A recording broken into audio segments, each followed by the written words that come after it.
2 days ahead of the NBA draft, Spurs coach Greg Popovich finally got a meeting with disgruntled star forward Kawhi Leonard in Southern California, hoping to open a line of communication that will lead to Leonard backing off the trade demand he lodged with the team last week.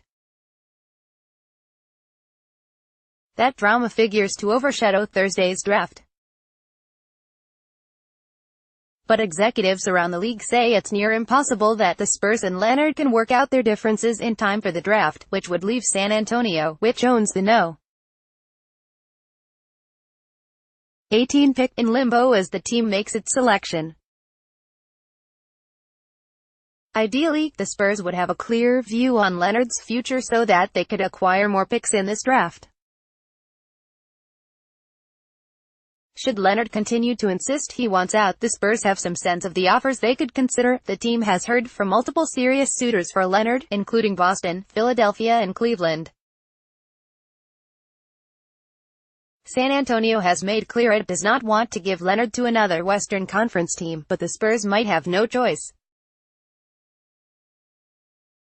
Leonard's camp continues to press his insistence that he intends to sign with the Lakers when he hits free agency next summer, putting any other team that wants Leonard into a difficult position, giving up assets for a great player who might, in the end, be a one-year rental. That complication is going to make trade talks extremely difficult for the Spurs before Thursday's draft. They are not going to want to rush something like that, one general manager told Sporting News. The teams they're dealing with are looking at too much uncertainty, and that's got to drive down the price they're willing to pay. The Spurs will have a hard time getting fair value for him, but you'd rather get quarters on the dollar than pennies on the dollar. Another executive pointed out that it was around this time last year that rumors about impending deals swirled around stars Paul George and Kyrie Irving, and there was some inkling that those deals could be finalized before the draft.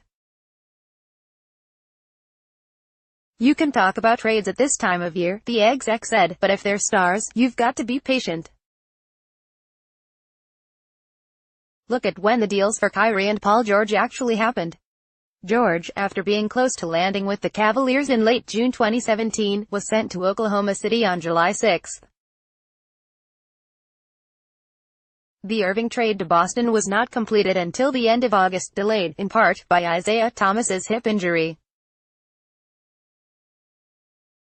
Additionally, some of the trade scenarios that have been floated for Leonard, both executives noted, have been too generous to the Spurs. No one is going to make an even trade here, the general manager said. If San Antonio has to do this, they're dealing from a position of weakness. The only thing they will be able to do is not be too weak here. The only curveball in all this would be if Popovich somehow gets through to Leonard and changes his mind about his insistence on leaving the Spurs. The team has operated under the assumption that Leonard's bizarre 2017-18 season, during which he played just 9 games as he healed from what many considered a relatively mild quad injury, was fueled more by his advisors than by Leonard himself. Early indications, though, are that nothing has changed with Leonard's trade request.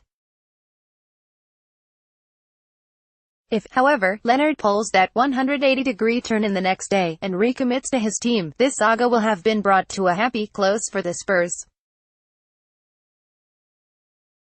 That's a long shot. It's far more likely that the Leonard story lingers over the draft, and beyond.